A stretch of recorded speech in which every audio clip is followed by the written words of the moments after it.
Hey, what's happening? Come on in. Just going to be very quick, very brief. Just going to go my normal time. Really try not to go more than half an hour on these sessions. Um, but today I'm going to talk about the doctrines of unbelief. I'm still working on this study, and I know it's been a while since I've been on. Just doing a lot of work, a lot of research. Some of the things that I really want to talk about or reiterate more than anything is you have to start at the beginning. So at some point in this study, I'm going to start it in Genesis 1 1, and I'm going to show you, walk through the Bible, the Torah, very slowly and meticulously um, address some of the things that we think and believe and correct some of those viewpoints. One of the things I'm going to really talk about is the world view, the way you view the world. And why that worldview affects what you believe and what you think and what you see, and why it's important for us to, as believers, to some humbly submit ourselves to the Spirit of God and to understand the Bible from its original context and to the people it was originally written to. I'm going to constantly say this over and over again. The Bible that we know was written by Hebrew people. Everyone who wrote in the Bible was a Hebrew. It was written by Hebrew people to Hebrew people for Hebrew people about their God. You have to understand that the beginning of the Bible, Bereshit, Genesis, was written by Moshe, who was a man who was called by Yahweh to bring his people, the descendants of Yaakov, or the children of Israel, and to bring them out of Mitzrayim, Egypt, and brought them to the holy mountain, Mount Sinai, and he gave them the Torah, the 5 books, the first 5 books of the Tanakh, which is the Torah, and it simply means teachings or the the teachings. This is what they live by, the teachings. This is their oral history. It had been passed down through every generation from Adam all the way down to Moshe at the time he wrote it, Moses at the time he wrote it. And so he put it in writing. And so you're going to hear a lot of things from historians that say, well, the Epic of Gilgamesh is older than the Bible, and these things are older than the Bible. And we really don't know that is true. It's just the oldest document we have uh, containing about Mesopotamian literature is probably the Epic of Gilgamesh or Babylonian writings. It doesn't mean that they are older. It's just that that's the oldest we have found that's either intact or partially intact, and we haven't found anything older than that. So it doesn't mean that the writers of the Tanakh, or what we call the Bible, the Hebrew writings, that they copied from these other people, or that these people copied from them. These were common beliefs at the time in Mesopotamia. So it wasn't, very that distinct. The thing that is distinct is that the Hebrew God Yahweh, um, he's so distinct that you can't make an image of him because we are his image, and that's the thing that makes it distinct. You can't make a golden image of him, or wood or stone. And what we do see when we do see statues of him, it often looks like the people who were making the statues. So whether they were Europeans, they look like Europeans. Whether they were Africans, they look like Africans, and so on and so forth. Because that's how we think. We make Elohim, Yahweh. We make him look like us, rather than us like him. We were created in his image, so every human being is in his image. Even as diverse as we are as people, we are still in his image. Male and female, we are in his image. So that's why it's important to understand the context where our beliefs come from, what it is that we believe, and why do we think the way that we think, and why is it important that we have the right context, the right worldview, and the right perception. Because you can't understand what what Moshe, the writer, was writing about, almost 5, 6,000 years ago, probably more. Um, you can't understand what they were writing about if you don't have their worldview. If you don't see the world through their eyes, you can't comprehend it. So, what we have done in our culture is we've made it mean something to us. Well, what does it mean to us? Well, let's go back to the original. How can we make this modern? And so this is the challenge. Instead of taking this ancient text and reading it as an ancient text, we use metaphors and symbols, and we use all these other things to make it mean something to us. But if an ancient Hebrew wouldn't have understood that, then it's not valid. And that's the issue. And what people believe is that most people do not want to have their vision or their view of the world corrected. They don't want to be corrected. So that's why Solomon, wrote in Proverbs that a fool despises correction. He doesn't want to be corrected, but a wise man, he wants to be correct. He wants to get it right. But people who are foolish, religious people mostly, don't want to change the way they think. They want the world to change, but they don't want to change their worldview. The only way your world can change is when you change your worldview. When you look at the world from your own selfish perspective, you only see it through your own selfish mind or perception, and you only see it that way, that perspective. What about me? What about me? What about me? I'm on the throne. It's me, me, me, me, me. And so when you have that worldview shattered, most of us become traumatized or despondent, or depressed, sad, and we become rageful and vindictive and hateful. All of this comes because we have listened to the Nakash, the serpent. The Nakash makes you believe that you're being done wrong when you're the one that's doing the wrong. You're being violated when you're the violator. And it kind of goes back and forth with human beings. We've been violated, but we've also violated. So we only see ourselves from the standpoint of I'm innocent of all the charges against me, even though I've got all this blood on my hands, and I've got the bloody clothes and the bloody rags, and I got the bloody instruments. I got all this stuff with the blood of the people I've offended and hurt and wronged. I know I've sinned, but I want to talk about your sin. I want to talk about you and what you did. It's about you. You did this, you did this, you did this. And so we never deal with our own stuff. And that's how religion works. Religion is something that we take within us to project outwardly. I'm righteous, you're not. I'm holy, you're not. I'm godly, you're not. And if you have to tell me, then you probably are not godly, and that's the issue. So it's like we don't understand that when we change our worldview, we change our ways, and we change our ways, the world changes for us. But the world's not going to change until you do, because they're reacting to you. And this is what's wrong with I live in America. I was born in America. I've been around the world. I've seen different cultures, and I understand it, how the world views us, because they see how selfish and spoiled we are, how arrogant and obnoxious we are. We're like a deadly poison. We're more like Rome than we are like anything else. And you can talk about Babylon and all that stuff, but America is more like Rome. And if you really want to go back and trace all those empires, if you want to start at Rome, you can work all your way all the way back to the Assyrians, who captured, who first began to capture the northern nation of the house of Israel, and later afflicted Yehuda, or Judah, or Judea, however you want to call it. And so the influence from the world began way before the Romans ever came. So this influenced the Bible. This influenced the writers of the Bible, and so they were dealing with these things. But the crazy thing is this: for every human being that says that the Bible is contradicts itself, you don't understand. It only contradicts itself in this worldview, because we view it from a Western European worldview filter. We filter it through our own modern times, and we look back and we see all this stuff. It says don't kill, but they killed.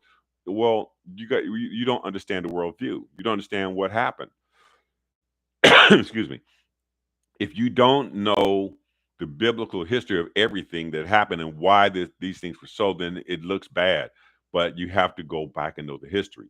And that's what this course or this study is going to be about. I'm going to start in the beginning and walk us all the way up into modern times.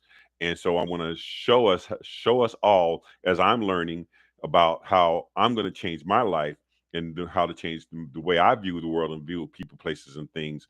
I'm going to share this journey with you. So I don't want anyone to get the impression that I'm a college professor, I'm an expert in all this. I'm someone like you who's walking this life out. And you can say I'm an apologist or whatever you want to call me. You can say I'm this or I'm that. But what I'm looking for is I'm looking for the truth that is in the gospel, and I want to tell the truth. Now you're watching the This Is True podcast, and I'm your brother in Christ, and I'm true. But I'm not the only one that's true. There's a lot of people who are true to God and true to the faith and true to the belief. You can become true too, but it means you have to tell yourself the truth. Yeshua HaMashiach, or Jesus Christ, said that when you know the truth will make you free. Well, what does that mean? In the Greek, it's a word called eleutheros or eleutheroo. Eleutheros is like having been made free. And, it's like being in prison and they took you by force or they just took you and they brought you out of the cell and they set you outside of the jail and you're free. That's a past tense. But there's a word eleuthero, which is in the process of becoming free. They come, they open the door, and they're getting you ready to go. They're giving you back your civilian clothes. You're taking off those jail clothes. They're taking away all the stuff that they gave you to so that you could identify as a prisoner. And they're now changing everything over, and now you're becoming a civilian again. Now you're going to be going out to the world, and so when you go out to the world, there shouldn't be any trace that you were ever a prisoner. It's a act of being restored. So that's what this process is about. That's what this podcast is about. It's about that process of taking away that identity of being a person who is in bondage, being in bondage to sin, to addictions, to mental health issues, physical health issues, whatever your problem is, whatever your pain is, taking away, not only healing you from that pain or that trauma or those experiences, but taking away that identity that I was once against God and but now I'm for God. But what God wants to do, Yahweh Elohim wants to do, is he wants to take off the prison clothes. He wants to erase your tattoos. He wants to erase everything that shaped you while you were in bondage and to mold you back into his image so that when he looks at you, he sees himself. And so, how does he see himself in you? This is what this is about. This is about us becoming honest with ourselves and honest with each other, loving one another to the point that we realize that we're all part of one body, the body of Jesus. Not just a body that's a body of believers and they go to one church and I belong to this church and this denomination, all that stuff. But we identify ourselves as being the body of Christ. That's what this ministry is called, the Body of Christ Ministry International. And that mean what that comes from is that Ephesians 4:11 through 16. And so, and if you read that passage, it's explaining to you that God gave ministry gifts to men so that so that men can shape men, human beings can shape human beings into the image of Christ so that we don't see each other as you shot my dog and you ate the last corn you ate the cornflakes, you drank all the milk and you did this and you did that. We identify each other as being members of the same body. If you saw someone walking down the street stabbing himself and shooting himself and shooting himself and doing all this harm to himself, you would call 911. You would try to get that person some help because something is wrong with this person. Why is he attacking his own body? And that's how the world sees us, who those of us who call ourselves Christians and believers in God. When they see us hating each other, all these words that come out of our mouths, all these doctrines and beliefs that come out of our mouths, because they're looking at us saying, well, you're supposed to love each other. And so this is where we get all messed up. all of our denominations and all of our doctrinal teachings, whether you are a preterist or whether you are a dispensationalist, and are you a Lutheran, and are you a Catholic, are you Protestant, and all this stuff has nothing to do with anything, because all these are doctrines of wrong beliefs or unbelief, and they're shaped by our prejudices and our mindset. And it began in the Christian church even before the church is a decade old. There were people who came into the body of believers in Jerusalem, and they were all converted because they saw the power of God moving in the church. But then, as the persecution came, and the church began to disperse and spread out and go to different, and I mean, I should be saying ecclesia, because they didn't meet in like a church building like we do. They didn't like meet at the temple like that. They fellowship from tent to tent, and so they had small groups, and they didn't like really have the Torah, because the Torah cost money back then. You had to have some money to be able to have a Torah. That's why the synagogues had them. And so they would meet in synagogues, they would meet in the home, they would meet wherever they could. And they met on the um, on the Sabbath day, because they were Jewish believers. They were Hebrews, and they were Yehudim, and so they would have met in the synagogues on the Sabbath. But they also met on the first day of the week. And the first day of the week was a work day, so they would meet at sunrise and have a prayer and whatever, and have a reading, and then they would go do whatever work they do, and then meet in the evening time, which is why they always had love feasts, because they would share their food together, they would share their dinner, and whoever wasn't working, or who didn't have a way of making a living, they ate. They fellowshiped and ate all day long. But they did this every day when they were in Jerusalem. I'm talking about for the early beginning of what we call the church age. They shared everything together. Now, today's Christians would call that communism, Marxism, and it's not. It wasn't Marxism, because Marx wasn't born back then, and it was their practice, because they the big part of the believers was a group called the Essenes. You had all these factions in Jerusalem and in Judea at that time. You had the Essenes, who were very strict followers of the Torah. They only procreated when it was necessary. They didn't even believe in that. They fasted and prayed all the time. There were things that they were very extreme. They made the Pharisees look like progressives. So if you want to think about how conservative they were very conservative. Then you had the Pharisees, and the Pharisees were like, real strict keepers of the Talmud, not really even the Torah.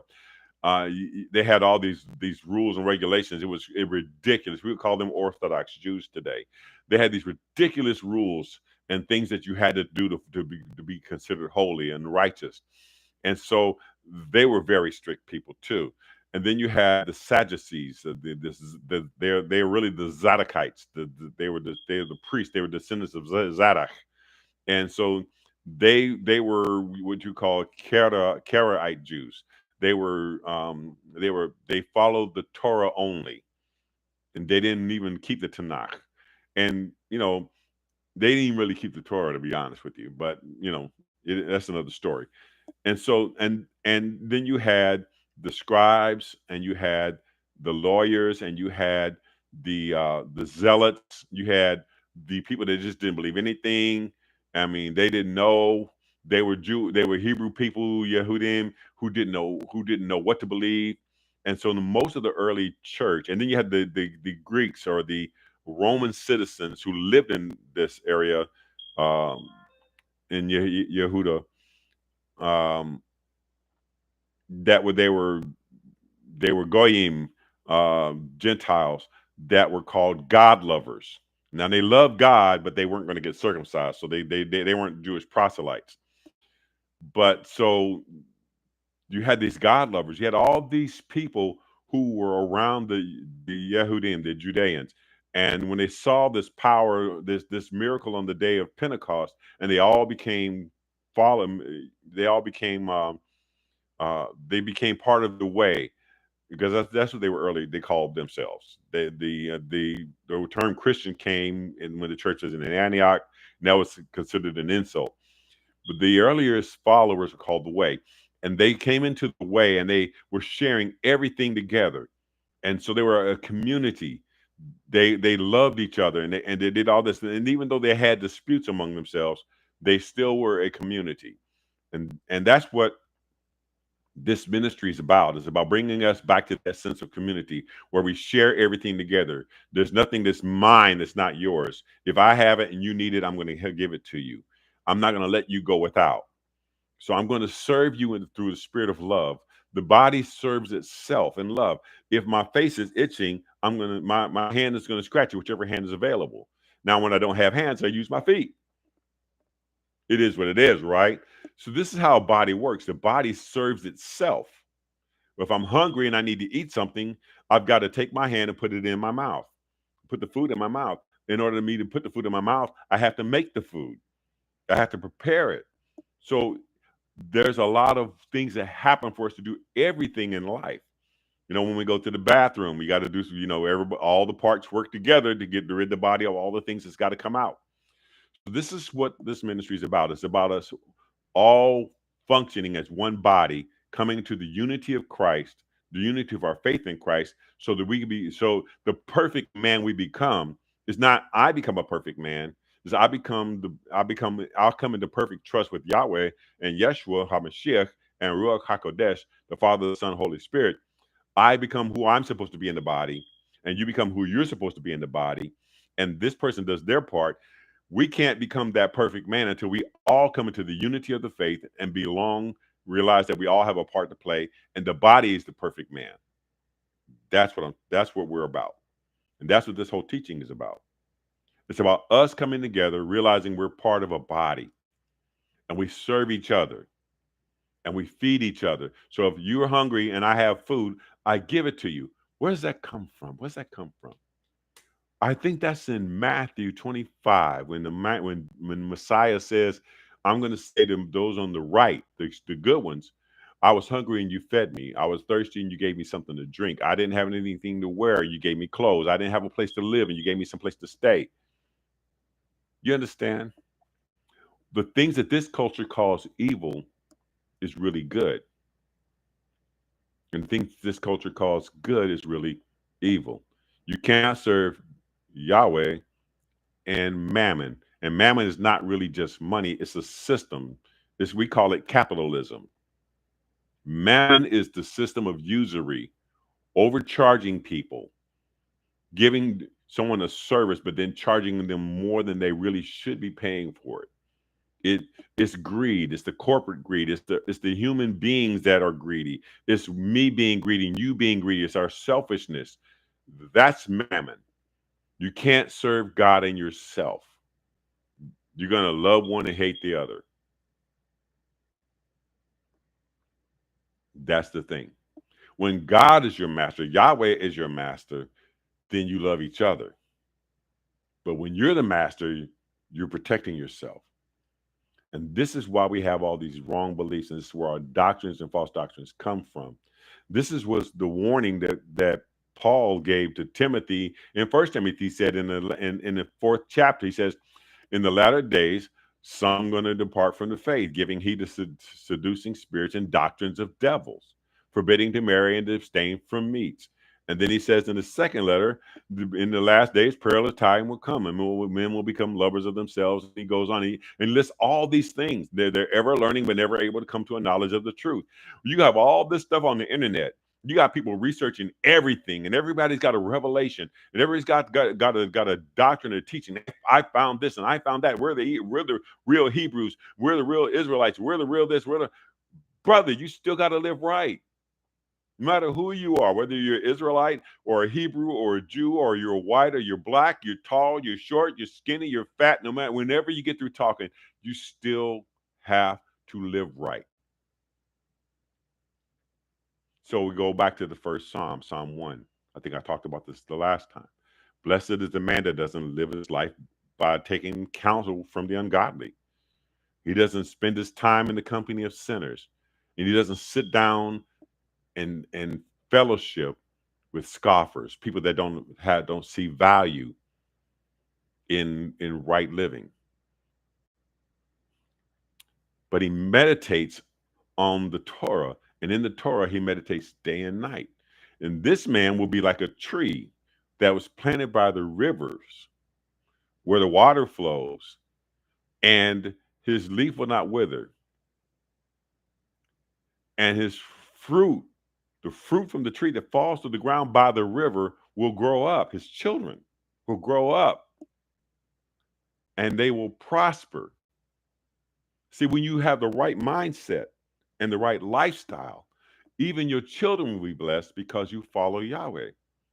You don't focus and listen to them and do and think about the evil things. You got to change your mindset. You got to change the way you think.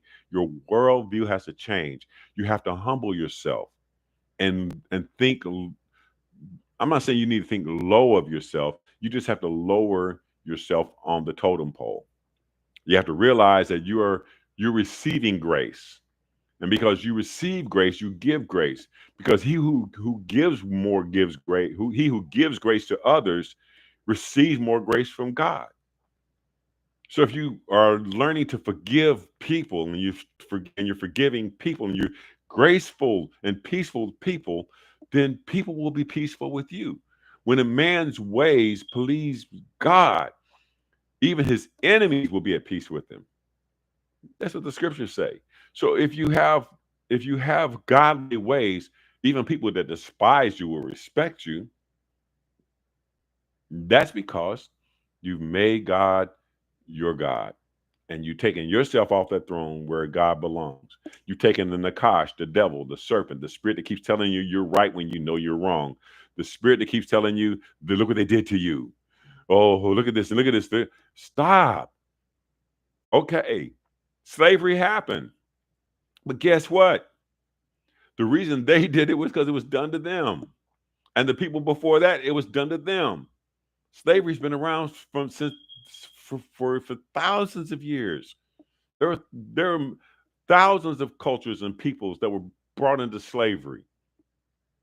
They were conquered in war. They were made to serve, and the ones who surrendered, who were not killed, were forced to surrender to the people that tried to conquer them, and they were forced into slavery.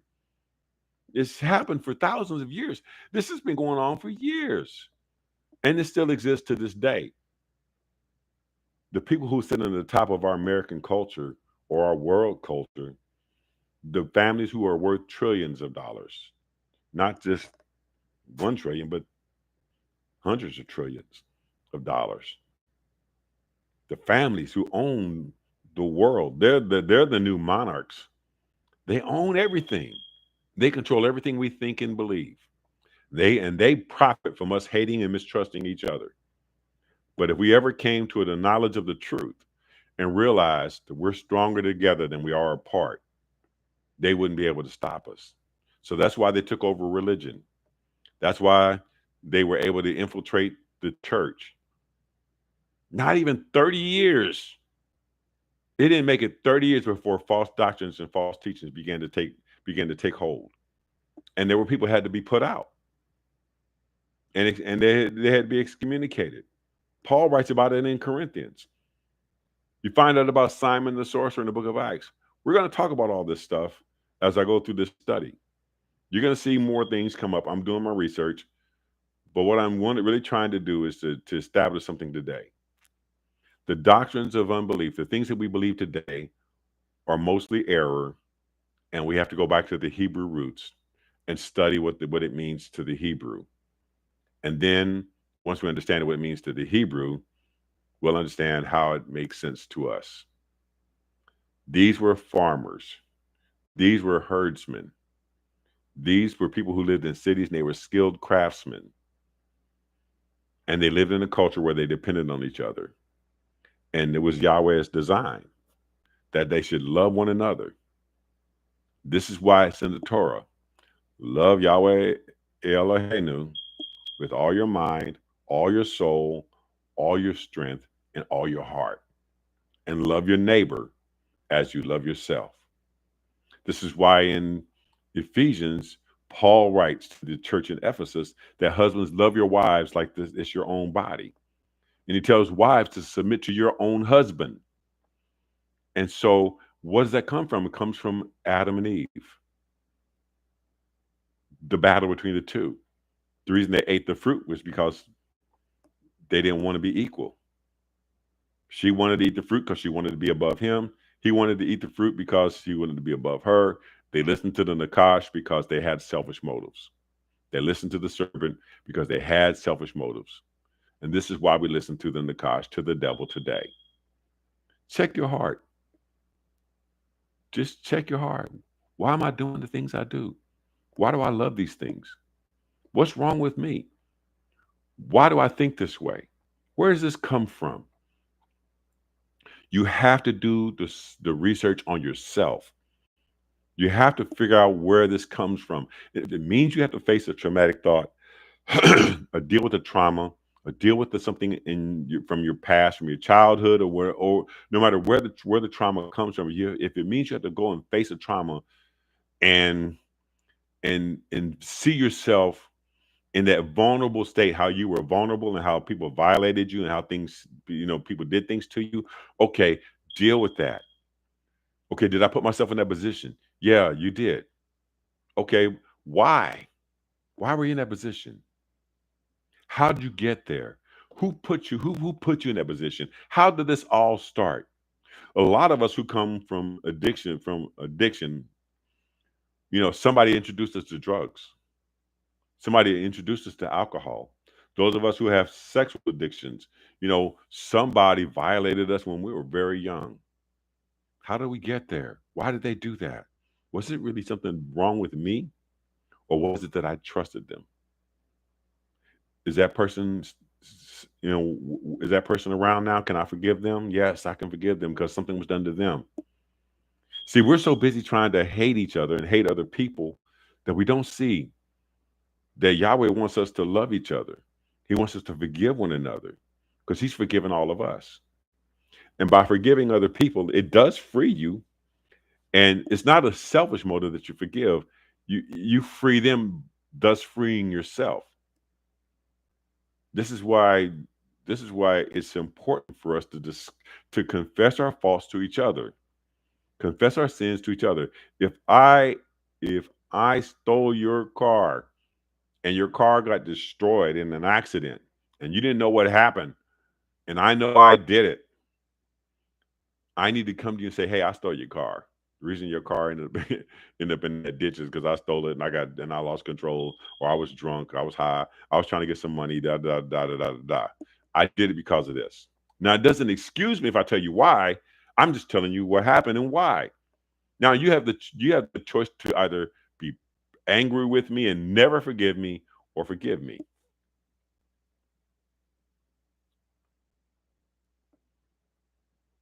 Do you understand?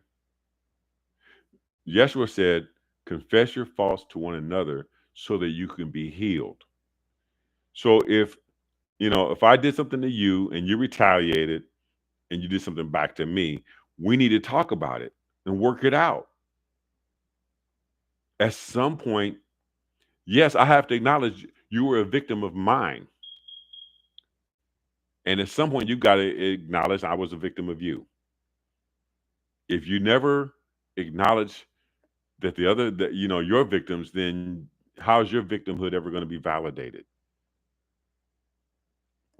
We want to be validated without validating others. We want the thing we want more than we want to be free from the thing we want to be free from more than we want to free others. We want to hold other people down because of what they did to us. But what you're doing is you're holding yourself in the same kind of bondage. This is why Messiah told the story about the man who was forgiven of a debt he owed to the king. And he owed the king, a lot of money. And then when he saw the guy who owed him $10, he attacked this guy and choked him out and put him in jail for $10. And he's like, "Whoa, whoa, whoa, whoa, whoa, whoa, whoa!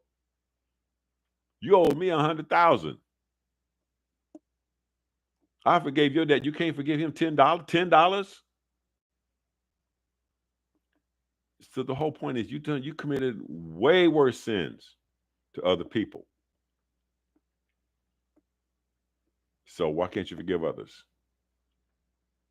The reason we have the wrong beliefs we have is because we don't want to be vulnerable to other people. The reason we hold on to these wrong beliefs is because we don't want to admit we're wrong.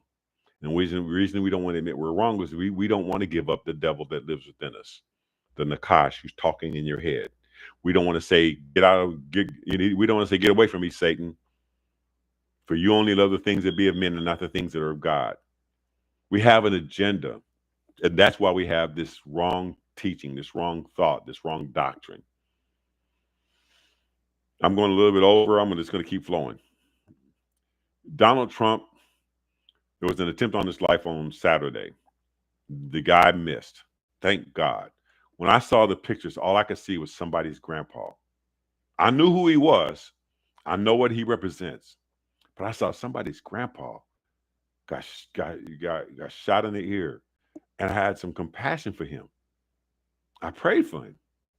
And when I saw what happened and the guy missed, and I see the political implications, I see how the Republicans are exploiting this whole thing to their advantage. And I see the world is so stupid and so gullible, they're falling for it. I mean, I'm going to just say this to me. I don't really care how you feel about this. I'm just going to tell you the truth. If you believe the Democrats at all, you're stupid. Just completely stupid. If you believe the Republicans at all, you're completely stupid.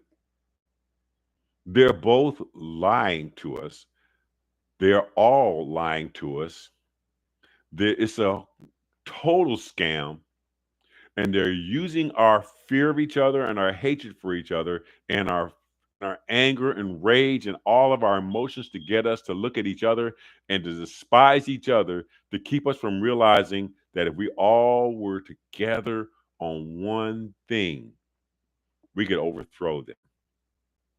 They built the Tower of Babel, not a literal tower, but a metaphorical tower, a philosophical, religious tower. And we're walking up the steps of this tower, trying to make God come down to us and work out a deal for us that's to our advantage. We don't want to come together and spread God's love and God's kingdom throughout the earth. We don't want to make the earth into a Garden of Eden where God's kingdom is everywhere. No, we want our own individual kingdoms. I want my kingdom. I want this and I want that. I want that. They want us to believe that we can, as individuals, because individualism is an invention of the devil to keep us from loving each other as we should. Yahweh told Moses, that I want Israel to be a kingdom of priests. Everyone's a king. Everyone's a priest. They're equal. We don't want equality. We want to be over people. We want to lord over people. We want to make people bow down to us and bow down to our God. And if your God is Yahweh, you don't want people to bow down to you and bow down to Yahweh, because that's not what Yahweh wants. Yahweh wants cooperation. Yahweh wants us to serve him with love from our own hearts. He wants us to choose him.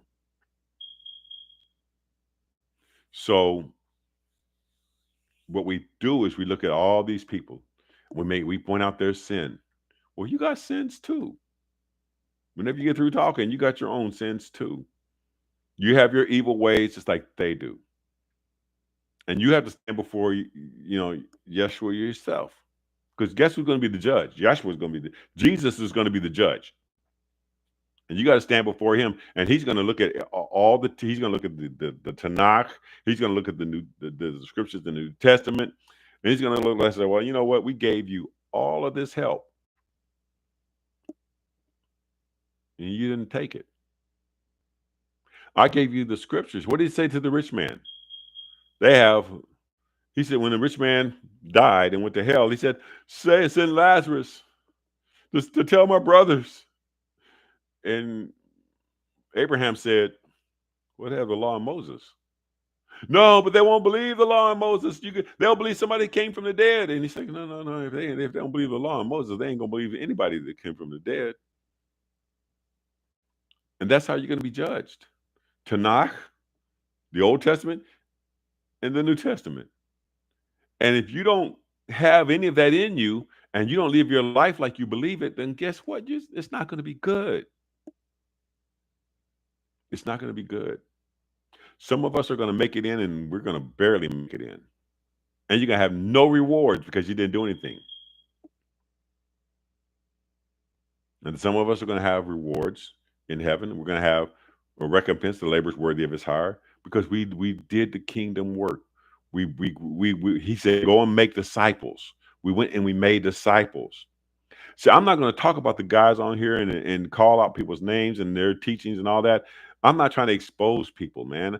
I'm trying to, excuse me, I'm trying to demonstrate the truth. And the truth is that all of sin and all have come short of the glory of God, and the wages of sin is death, but the gift of God is eternal life. And anybody can get it, but you got to be willing to do the work on you. I got to do this on me. I got to look at myself and my sins and my thoughts and my wrong actions and my wrong beliefs, and I got to get rid of them. Because those wrong thoughts, those wrong beliefs, the wrong lifestyle, the wrong thinking is what got me living in homeless shelters, waking up in a shelter full of people that were full of devils. And I was one of them. I was full of devils too. At some point I had to wake up. I had to wake up from the slumber I was in, the sleep I was in, the induced coma, the spiritually induced coma that I was in, doing wrong things, thinking wrong things, saying wrong things, calling myself a servant of God, calling myself a preacher, pastor, prophet, evangelist, whatever I called myself, saying I was anointed and I was all this stuff. I had to wake up and realize I was just as deadly as they were, the people who I judged. And that's what I'm talking about today. The wrong actions you do come from the wrong thoughts and the wrong beliefs you have within yourself. And unless you're willing to do the work, it's not going to change. Man, it sucked. It sucked waking up in the hospital, hooked up to machines. We're trying to see if my heart's still beating and how fast my heart is beating. Am I going to make it through the night? And I got this woman calling me, and she's frantic because she doesn't know how the bills are going to get paid because I'm in the hospital. And my kids don't know what's going on because if I told my kids, they're going to get mad and they're going to be upset and they're going to be worried. Like, my mom is trying to, my 78, 79-year-old mama is trying to drive her broke down car up the highway, and I'm telling her, mama, stay down there. Don't try to drive. Just I'll be okay. I'll be out soon. You know, you know, I was there because of me. And even though there's a lot of things in my life that was happening back then to put me in that position, mostly it was my fault because of the way I lived my life that brought me to that point. I lived my life in a way that was wrong. I was an addict.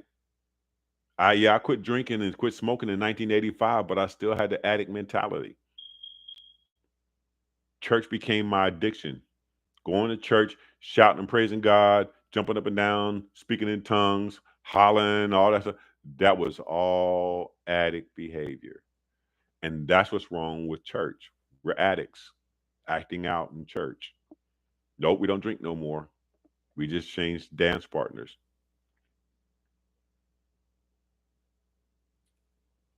A different kind of devil.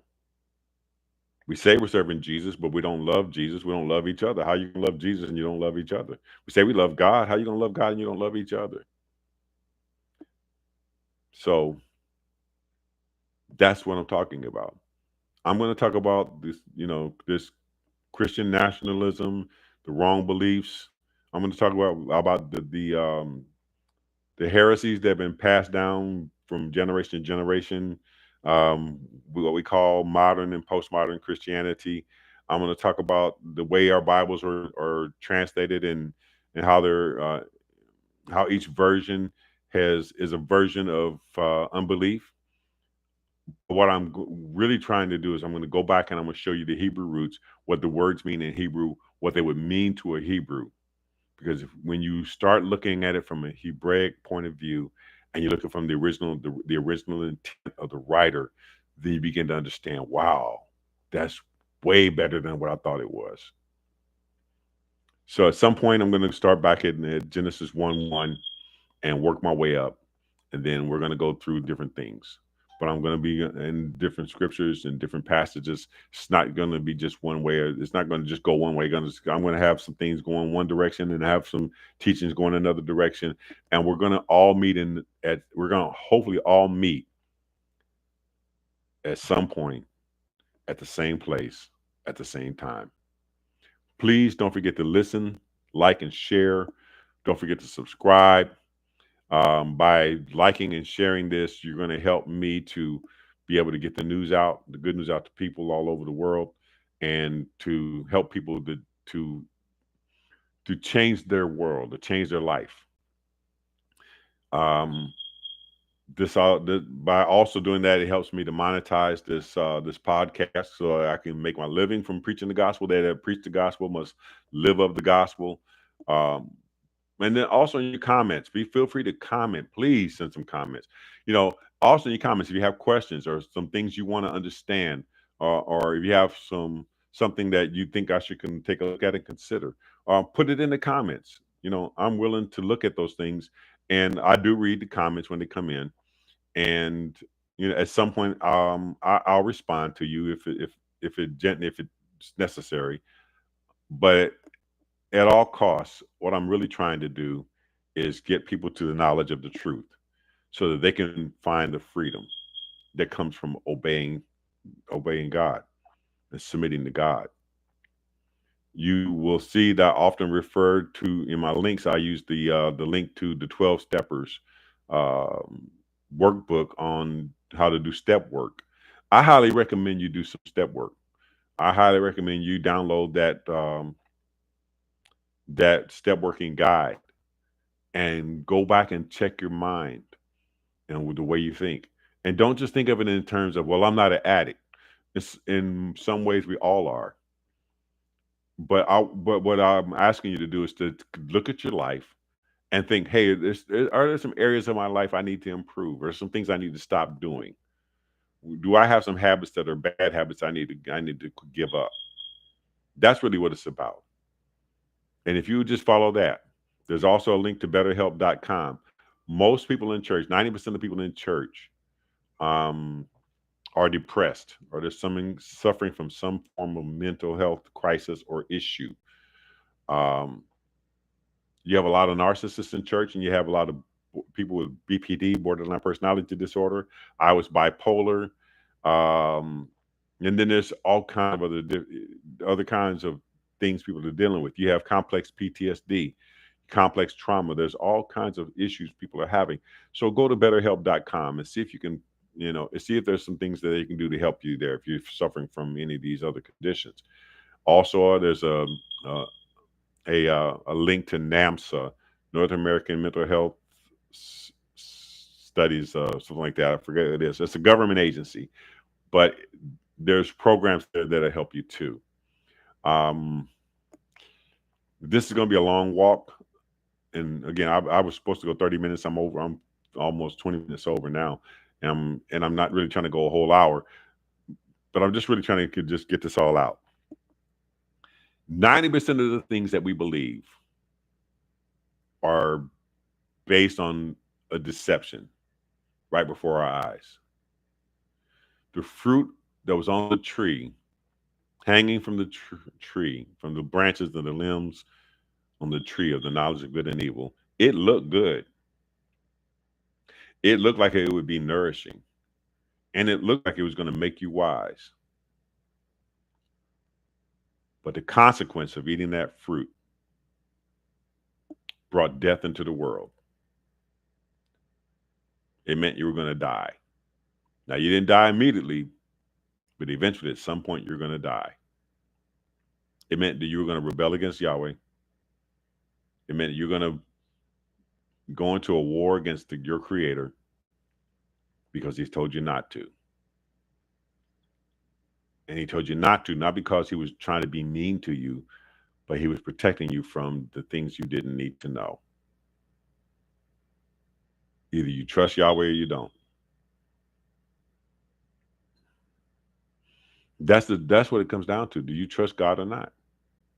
If you trust him, okay. Well, all right, praise God. Your lifestyle should reflect it. And that's the bottom line. In the future, you will see. I'm going to bring receipts. I'm going to, bring the scriptures to you, show you in the scriptures what the scriptures say, what they mean, and I'm going to have some notes. Put those notes on on the website, and you can go to the website and download those things. But the whole point for me, from me to you, is this: I love you. I don't even know you. I love you enough to tell you the truth about my life, hoping that it would change yours, like the truth changed mine. Jesus talked about truth a lot. He said, "Truly, truly," a lot. He said he was the way, the truth, and the life. The truth's important. It means a lot more than just going to church and God and doing all the things we do. It's not enough. If you're not affecting the life of your son, your daughter, your mom, your dad, your sister, your brother, your next door neighbor, your co-worker, the guy who rides the bus with you or the train with you to, to in the morning or evening, whatever. If you're not changing the life of the person who's closest to you, then you're missing the point. We're images of God. We're supposed to change the world. We're supposed to affect a good change in the world, not be destroyers of the world.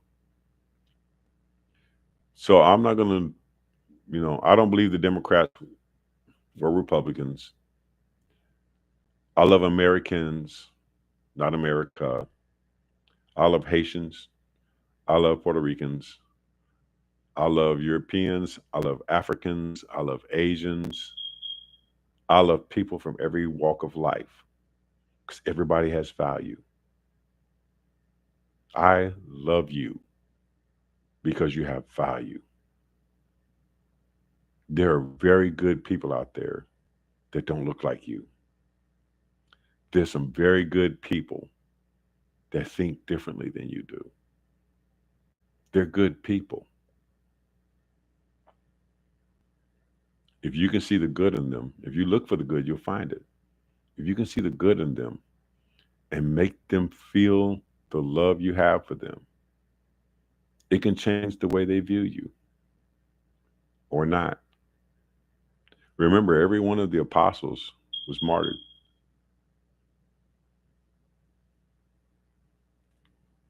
When you go back and you look at the church history, you begin to see that everybody that was in the beginning, they got killed. The true believers were killed. All these false doctrines, the Ebionites, and you had the adoptionists, and you had the Gnostics, and all these false teachers, all these people that wrote false gospels, and there were all these people that taught wrong teachings. All of them, all of them saved themselves. They didn't get put to death. They would deny Jesus as the Christ. They would serve the Roman God. They would sacrifice to the Roman God. They would do anything to save themselves. All these religious folks that first started out in the church and came up with their own doctrines and teachings, they all saved themselves. All forms of false doctrine comes from people who want to save themselves. Well, I've been on here for a long time. I'm getting ready to get off. Um, I'm hoping that this can bless people. I want to be a blessing. I love you guys, and I just want to just see people be blessed. I just want to see people obey God.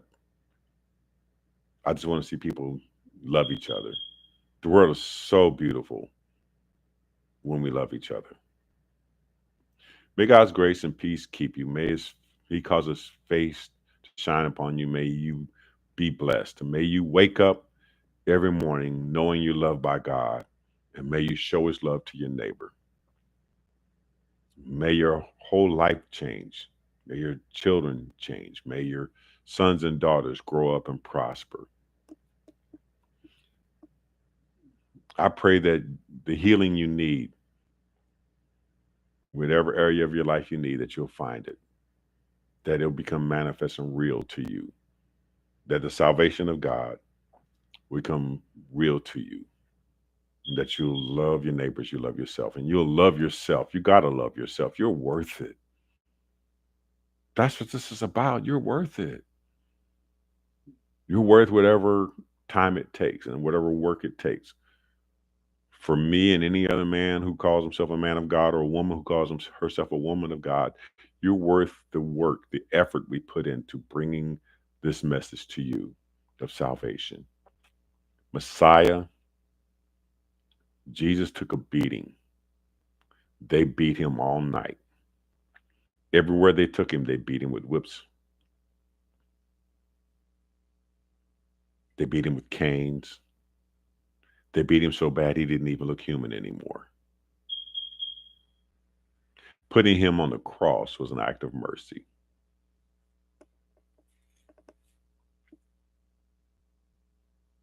When I think about how he suffered, the beating he took, just the beating he took. I mean, the cross was bad, don't get me wrong. But the fact they beat him all night long, everywhere they took him, they beat him. And they mocked him. They spit on him. They slapped him around. They put a crown of thorns on his head to mock him. They beat him with a reed, which is a cane, not like something soft. They beat him with a cane, hit him in the face. They beat his back with a whip. He took all of that because you're worth it.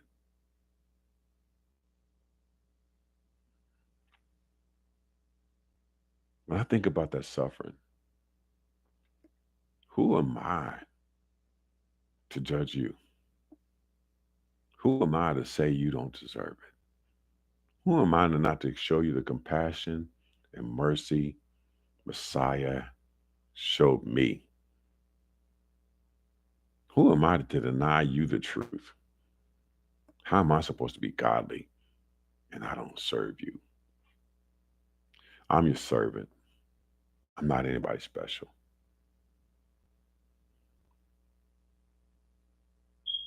Again, I pray God's blessings and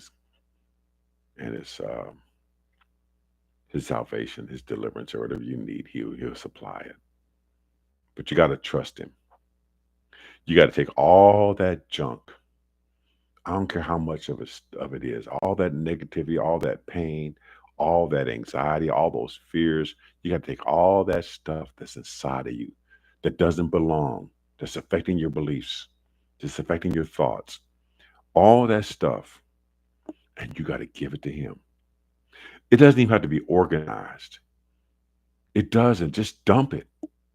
Just throw it all out. Just get it out of your heart. Just tell him everything. It doesn't have to be articulate. Just tell him about all your pain and all your fears, all your sorrows, everything. Tell him everything. Confess everything. Everything you did.